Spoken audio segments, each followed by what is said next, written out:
ZNS Total Sports is brought to you by 4th Terrace Diagnostic Center. Good evening, Bahamas. I'm Kelsey Johnson. Welcome to Sports Wednesday. 48 hours after reports of a medal shortage at this year's Commonwealth Games surfaced, President of the Bahamas Association of Athletic Associations, Rose Carey, responded to those allegations widely circulated via social media Monday.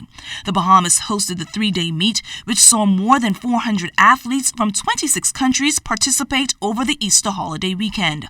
Our Amajal Knowles spoke to Carey about the medal shortage at the event, which saw 195 medals awarded.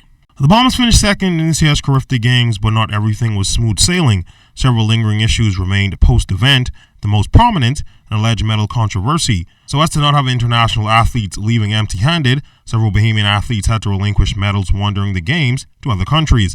Seeking to clear the air was the B3A's president, Rosamond Carey, who spoke to our news team on the matter. It was not a shortage of medals. What happened was we ordered the medals, and we always order more than we needed. One box didn't come on time, and we were furiously trying to see how quickly we can get them here, and unfortunately it didn't happen. Even though we know that this was not the first time this has happened at a Commonwealth Games, well, we just did not want that to happen here to the Bahamas. So what we did, I sent out immediately a letter to all the Federation presidents expressing my disappointment and my apologies, and ensuring them as soon as the medals come that we would FedEx that to them. Carey stopped short of calling the shortage an international controversy. She claims only a small number of countries were impacted. There were only 3 countries that were affected. That would be Bahamas, Trinidad, and Jamaica. And I've had assurance from their presidents that they understood this has happened before, and so there was no, like people like to say, international crowd embarrassment. It was just something that did not have to happen, but it did. And they gave us their assurance that they understood that it was not intentional and it was not something that could have been avoided. Carey says this year's Commonwealth event was one of the most successful in recent times, and she credits the B3A's executive team with that accomplishment. I must give kudos.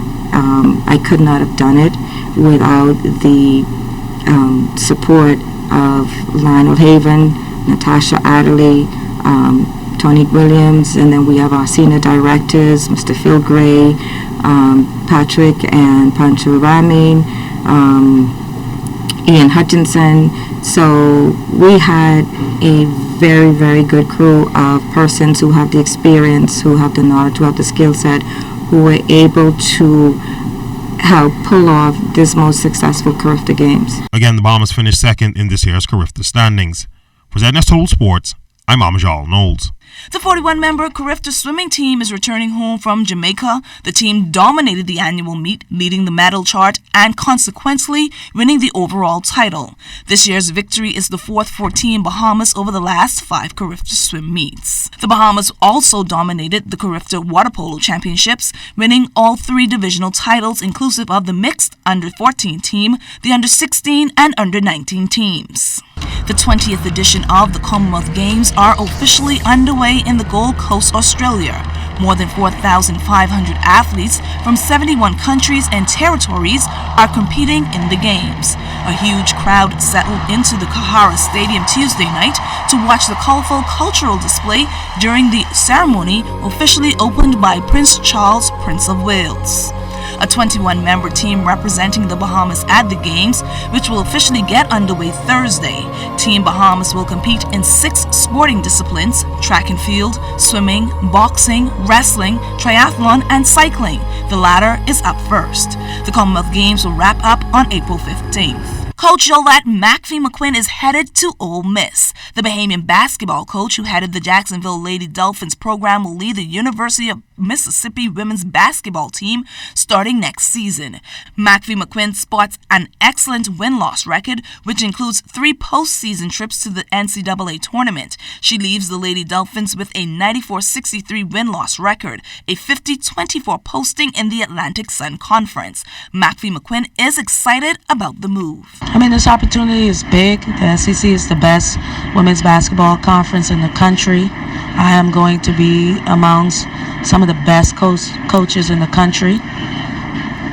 So, I mean, this is huge. I'm the first black coach at Ole Miss on the women's side.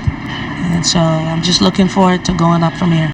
Some 126 junior skippers will set sail Thursday. The annual event is in its third year. The organizers are looking forward to some great competition. This is, I believe, about the third one that we're having, but we're going to try in the future to move it from island to island so, different communities can get involved.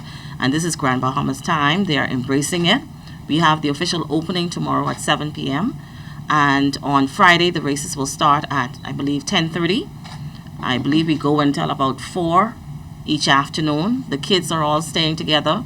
We hope that there'll be some bonding. And of course, the concern is always security. The general public needs to know that we will have security fully enforced on the ground by private entities as well as the Royal Bahamas Police Force, who has partnered with us. That's all the time we have for sports. I'm Kelsey Johnson.